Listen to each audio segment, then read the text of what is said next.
Salve, salve, sejam bem-vindos, leitores e espectadores de O Antagonista. Eu sou Felipe Moura Brasil e hoje quero conversar com vocês sobre os novos fakes do bolsonarismo. Depois do currículo fake do agora ex-ministro da Educação, Carlos Decotelli, aliás, o presidente da República, Jair Bolsonaro, tornou sem efeito a nomeação, então ele não vai poder colocar no currículo que foi ministro da Educação.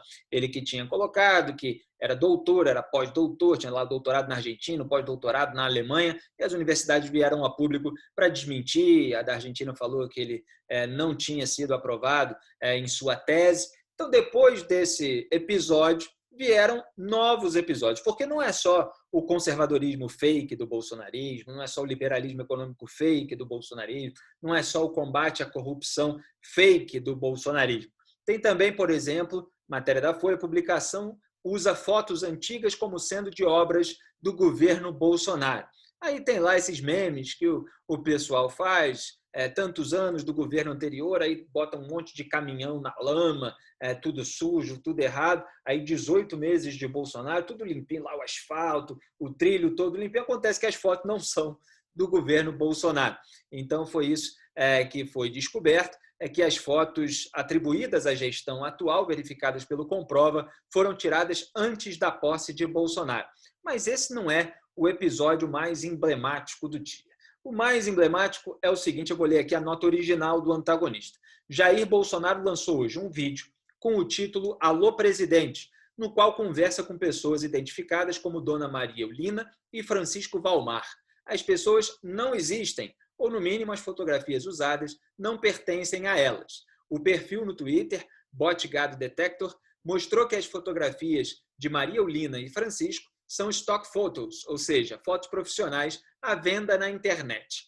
E aí o antagonista colocou a Maria Eulina, supostamente, com um sorriso lá de uma senhora, com aqueles panos de fundo de stock image, e o seu Francisco, lá o rosto dele dentro de um anúncio lá do Sebrae, uma outra propaganda que também usou essa imagem. Quer dizer, mais de 200 milhões de brasileiros e o governo não conseguiu um que se predispusesse a conversar com o presidente no vídeo desse novo produto do governo.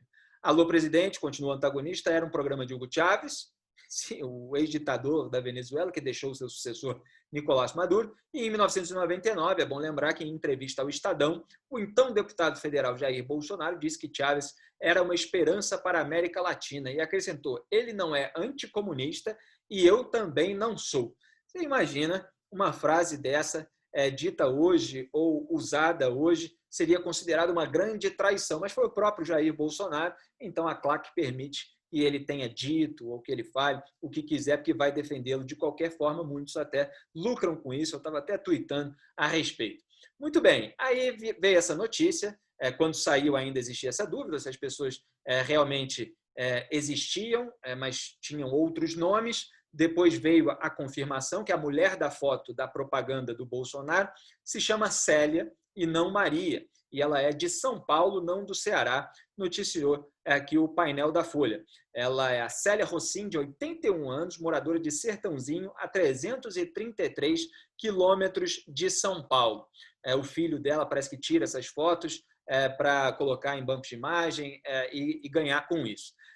Muito bem. Agora, o mais curioso de todo esse episódio é o que aconteceu agora à noite. Eu estou gravando aqui esse vídeo à noite, estimulado por essa reação que gerou o seguinte título, que chega a ser hilário, do antagonista. Programa em que Bolsonaro fala com pessoas que não existem, não existe, diz Secom. A Secretaria de Comunicação Social do Planalto, Secom, divulgou nota dizendo que o vídeo Alô Presidente, publicado nesta quarta, dia 1º de julho, nas redes sociais de Jair Bolsonaro, é uma peça piloto inacabada que não deverá ser veiculada, não possuindo, portanto, caráter oficial. De todo modo, a fim de sanar qualquer tipo de distorção dos fatos, o vídeo foi retirado do ar, acrescenta a Secom. E a antagonista lembra que no vídeo o presidente conversa com pessoas identificadas como Dona Maria Eulina e Francisco Valmar, que aparentemente não existem, suas imagens foram retiradas de bancos de fotos na internet. Quer dizer, com esse nome não existem. E o Alô Presidente, que era o programa do Hugo Chávez, também foi lembrado aqui nessa nota de noite. essa alegação da SECOM, como eu comentei lá no Twitter, não é uma novidade. É aquela mesma alegação que foi usada depois da polêmica a respeito da campanha O Brasil Não Pode Parar. Logo lá no começo da pandemia de coronavírus, Jair Bolsonaro tratando como muito mais fantasia, a questão do coronavírus, superdimensionado, gripezinha, resfriadinho. Aí vem a SECOM, produz aquele vídeo lá, solta nas redes sociais, o Brasil não pode parar. E aí vem toda a reação, evidentemente, da sociedade preocupada com aquela doença que ainda não tinha vacina, que ainda não tem até hoje, está lá em estudo, esperamos que chegue logo. Não há maneiras aí de você se prevenir se não for tomando os devidos cuidados, tomando as devidas precauções. E aí falou, não, isso não é uma campanha, não é nada disso e tal. Quer dizer, afinal, vocês vão acreditar na SECOM ou nos seus próprios olhos? Essa é a pergunta que se impõe, né? Ela fica repetindo esse tipo de alegação.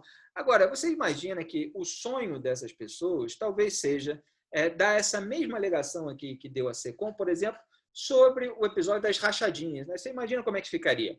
Não, é uma rachadinha piloto, inacabada, que não deverá ser veiculada, não possuindo, portanto, caráter oficial. De todo modo, a fim de sanar qualquer tipo de distorção dos fatos, a rachadinha foi retirada do ar. Ou então, funcionários fantasmas, né? Estão sendo investigados aí, os bolsonaristas, o bolsonarismo, né? Os gabinetes bolsonaristas, em razão de funcionários fantasmas. Carlos Bolsonaro perdeu o foro especial de vereador, está sendo lá investigado pelo uso de funcionário fantasma, tem funcionário fantasma no gabinete, na investigação, né? Aparece uma, pelo menos, funcionária fantasma no ex-gabinete do Flávio Bolsonaro, na Alerj.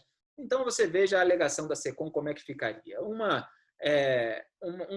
funcionária fantasma piloto inacabada que não deverá ser veiculada, não possuindo, portanto, caráter oficial. De todo modo, a fim de sanar qualquer tipo de distorção dos fatos, a funcionária fantasma foi retirada do ar. A mesma coisa você pode fazer, por exemplo, com a aliança do bolsonarismo com o Centrão. É uma aliança piloto inacabada que não deverá ser veiculada, não possuindo, portanto, caráter oficial. De todo modo, a fim de sanar qualquer tipo de distorção dos fatos, a aliança com o Centrão foi retirada do ar.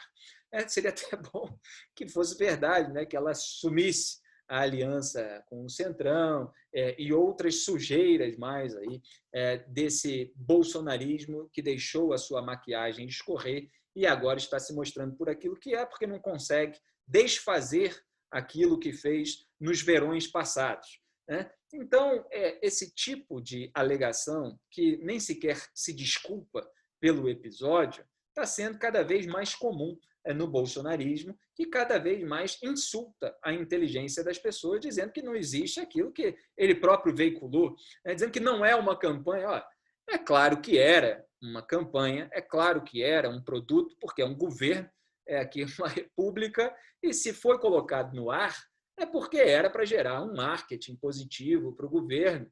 E se quisesse simplesmente tratar aquilo como um piloto, que aquilo fosse testado, obviamente, ali para 10 pessoas, 15 pessoas, 50 que fossem, antes de ganhar as redes sociais. Se ganhou, é porque houve, de fato, uma usurpação ali daquelas pessoas que estão retratadas naquelas imagens de uma maneira absolutamente incompetente, e que é mais uma série do governo, cada vez mais com episódios de fakes. É o currículo fake, é o funcionário fake, é tudo isso que eu falei aqui inicialmente. Então, essa foi a tragicomédia bolsonarista do dia. É claro que houve aí outros episódios, o caso de desdobramento daquilo que eu já tinha comentado, o caso do Flávio Bolsonaro, o recurso do Ministério Público caiu com o Gilmar Mendes, que também não deve decidir sozinho, está passando isso para a turma lá no Supremo Tribunal Federal, Celso de Mello, com quem caiu o pedido da rede também, para que o caso do Flávio Bolsonaro retornasse à primeira instância, encaminhou para o plenário, vai depender, parece, de uma decisão do presidente da Corte, Dias Toffoli, de pautar, só que como agora começa o recesso do Poder Judiciário, só deve ser pautado a princípio, vamos ver amanhã, em agosto, no mês de agosto, né, depois, portanto, do recesso. Então, Flávio Bolsonaro conseguiu aí esse tempo para respirar, para fazer as suas articulações, para fazer os velhos embargos auriculares, e por causa de uma decisão lá, que teve o voto de desempate do Paulo Sérgio Rangel, desembargador, que contradisse o que disse no próprio livro. E aí, assim se consegue, porque o Poder Judiciário é muito lento. Você falar qualquer coisa completamente equivocada, traindo ali a jurisprudência, uma decisão anterior do Supremo Tribunal Federal, mas até aquilo ser reanalisado, até aquilo ser reavaliado, se consegue um tempão, mais de um mês, no caso, se realmente ficar para agosto. O Sérgio Moro também, isso vale a pena complementar, ele deu uma entrevista, participou de uma videoconferência e disse o seguinte: eu até tenho, eu botei lá no meu Twitter, inclusive com um trecho do vídeo, eu até tenho a expectativa de que minha saída do governo funcione como um estímulo ao Planalto para avançar nessa pauta da prisão em segunda instância. Porque não adianta mais falar, sou contra a corrupção, o Moro está aqui. Tem que mostrar serviço aprovando essas medidas. Fecho aspas aqui para o Moro. Vocês lembram que quando ele saiu do governo, ele falou exatamente isso. Olha, ele estava sentindo como alguma pessoa está sendo usada para dizer, para fingir que o governo, de fato, combate a corrupção. Só que não era isso que estava acontecendo na prática. Eles queriam simplesmente usar a imagem do Sérgio Moro para fingir que faziam aquilo que não faziam. Na verdade, faziam o contrário, porque restringiram, sancionou, o presidente Jair Bolsonaro sancionou as restrições à prisão preventiva, à delação premiada, criou a figura do juiz de garantias, transferiu o COAF primeiro para o Ministério da Economia, depois para o Banco Central, interferiu, tentou primeiro lá no segundo semestre de 2019 interferir na Polícia Federal, na Superintendência do Rio, não conseguiu. Veio aquele vídeo da reunião em que ele diz justamente isso, mas usa a palavra de segurança, que na verdade estava se referindo à força de segurança, que é a Polícia Federal. O depoimento do general Augusto Heleno, chefe do GSI, mostrou que ele não tinha nenhuma dificuldade de mexer na sua segurança física pessoal. Interferiu, de fato, trocou o diretor-geral da PF agora em 2020, que imediatamente trocou o superintendente do Rio como ele queria. Então, tudo isso aconteceu e agora o Sérgio Moro está cobrando do governo que se pronuncia a respeito da prisão em segunda instância. Vem cá, porque teve aquela decisão do Supremo Tribunal Federal que derrubou a medida, porém, o próprio Toffoli, naquela decisão, disse que o Congresso pode mudar a lei, se quiser, é o Poder Legislativo, de fato. Então, começou a tramitar ali no Congresso Nacional a PEC, proposta de emenda à Constituição, o PL também, projeto de lei, havia uma discussão qual que era melhor seguir, alguns diziam que poderia seguir com os dois ao mesmo tempo, e isso acabou atropelado pelo recesso do fim do ano, depois pela pandemia, e muita gente ali posando de quem ia levar isso para frente, e a gente estava dizendo, eu estava dizendo na época, no final de 2019, que muita gente estava só de pose ali para depois, em 2020, o pessoal esquecer, arrefecer esse movimento, que o Moro está tentando turbinar agora, provocando o bolsonarismo, que está aí acuado com várias investigações, principalmente aquela que envolve diretamente o Flávio Bolsonaro, a se posicionar de acordo com aquilo que defendia durante a campanha de 2018. Então, vamos ver se o bolsonarismo vai fazer alguma coisa pela prisão em segunda instância, enquanto o Flávio Bolsonaro está aí acuado com as investigações.